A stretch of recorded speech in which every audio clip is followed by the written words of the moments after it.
The Communist Party of China is marking its 105th anniversary, and it is a big deal. The party began with just over 50 members. It emerged from near destruction during the epic Long March. It triumphed against enemies many thought unbeatable, again and again. It transformed a war-ravaged, impoverished nation into the world's second largest economy. And it has eliminated extreme poverty that had plagued China for millennia. This party may not be the oldest, nor is it still the largest, yet few can match its record of accomplishing what once seemed impossible.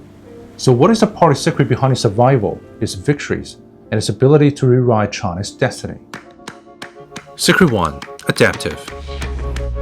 The Communist Party of China was founded on Marxism, but it never copied it blindly. In the party's founding years, it first followed the Bolshevik model of urban workers' uprisings. That approach failed miserably.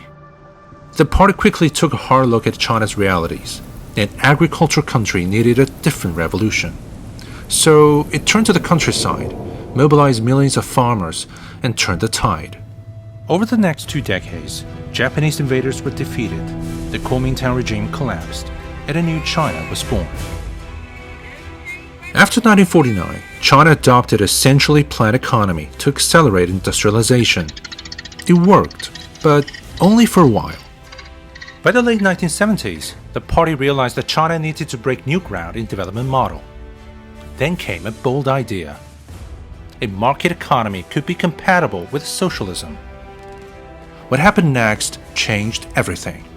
China opened up to the world, embraced market reforms, and unleashed decades of rapid growth. That path was later described as socialism with China's characteristics. Not Soviet-style socialism, not Western capitalism, something uniquely Chinese. And that process never stopped. The party first adapted Marxism to China's realities. Today, it is also drawing on China's rich cultural traditions. The goal remains the same, forging a path that fits China, by taking what works and discarding what doesn't. And that path is now powering China's drive toward modernization. So here's the first secret of the Communist Party of China: being adaptive, and being adaptive on its own terms. Secret 2. Patient. Beijing's smartest move right now is simply to wait. Beijing's strategic patience. The Communist Party of China has always played the long game. Back in the 1930s, at the height of Japan's invasion, Mao Zedong rejected both overconfidence and defeatism. Instead, he argued that China's resistance would be a protracted war. It was a bet on time, and it paid off. While winning a war may take years, rebuilding a nation takes decades. And since the 1950s, the party has set its sights on a goal long cherished by a generation of Chinese: modernization. That goal remains unfinished today, but it has never faded into the background. For the past 7 decades, 14 5-year plans have come and gone, and the 15th is already in the works.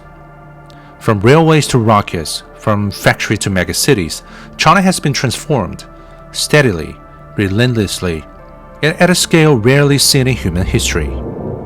The party even set 2 centenary goals. It has achieved one, and is racing toward the other. So patience in the Chinese Communist vocabulary is not about winning by waiting. It is about thinking decades ahead and acting on that vision. 5 years, 15 years, or even 100 years. It is being patient with a strategic foresight. Secret 3. Reflective. The Communist Party of China has long attributed its success to its deep roots among the people. In wartime, in nation building, and in the meteoric economic rise. But can that bond endure the test of time? More than 2,000 years ago, Plato observed what seemed to be an iron law of politics. Everything that comes into being must decay. On the eve of taking national power, the Communist Party of China reflected on a strikingly similar question. How could it avoid the cycle of dynastic rise and fall that has shaped so much of China's history? Mao Zedong offered the first answer, placing the government under supervision by the people. And now, over 7 decades into the party's governance of China, it identifies self-reform as the second answer. Since 2012, the party waged what many describe as one of the most sweeping anti-corruption drives in modern history. The logic is straightforward. A party that seeks to govern for the long term must also be willing to look inward.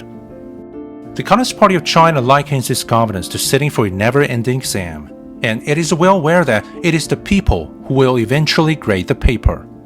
For a ruling party of more than 100 million members, that serves as a constant reminder. Does it still live up to its founding mission? Does it still enjoy the trust and support of the people? Those questions can never be taken for granted. The party believes it must always be reflective and unafraid to turn the blade inward. Being adaptive, patient, and reflective may sound simple, but history suggests otherwise.